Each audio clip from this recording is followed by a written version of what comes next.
Guys, how are you? Okay, we're gonna give this a shot. I've never actually done this before in terms of trying to explain what I'm doing.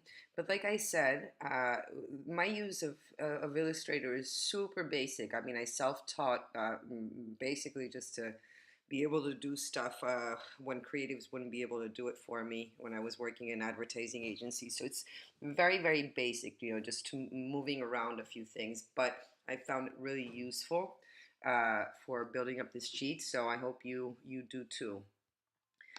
We're going to open the Illustrator. Like I said, I have the latest programs because I rent it out. I have that subscription that just updates you constantly. And what we're going to do first is open up a new document. And when I set up the new document, I'm going to open it up with the size of the A1. Okay, this is already set up in my files because I've used it before. But if not, you just go in here and you'll pop in the measurements of the sheet that you want to use. So we're going to just name this pool. And we're going to open this document up. So first, what I have here is just like this empty template. And the first thing I'm going to do is I'm just going to drop in the template that we use with the architectural blank. In this case, I'm just going to drop in this JPEG that we have here. I'm just going to drag it in, drop it there, and then I'm just going to place it properly so that it fits. So like you see, when I'm trying not to deform anything, so I'm going to press Shift down while I expand. So I don't know why the JPEG wasn't at the actual size, but whoops. But I do know that the sheet that I opened was an A1.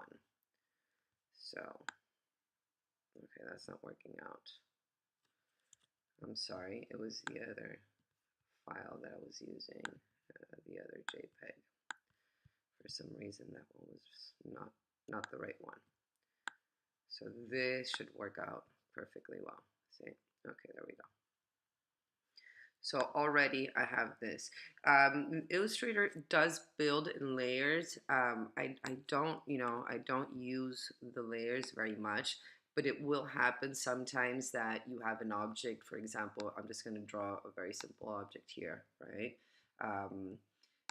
That you have an object put in, and you want it to move forward or move backward, or something's jumping over the other. So what you'll do is just go to Object. First, you have to select it. Okay. I'm sorry. Come on. Okay, I don't want to make this confusing. Whenever you want to grab something, you want to go to this selection tool. That's just a little arrow that'll help you select that one object that you want to touch. If I want to select the sheet that I just pasted in, I'm going to press on that and you'll see that it's selected. But basically what I just want to show you really quickly is how you can arrange objects either forward or backwards. So if I send it to the back completely, it'll disappear because it's behind this other sheet. I'm just going to do that and erase this. So we already have our sheet. We have all our stuff, and very easy to place text. Just go to the T, typing tool, put it wherever you want to put it, and begin typing. I'll show you in a little video afterwards how to change the fonts and so on, because I have to look into it because this new version changed where the controls are. But you should be able to figure that out somewhere. See here, I can see that this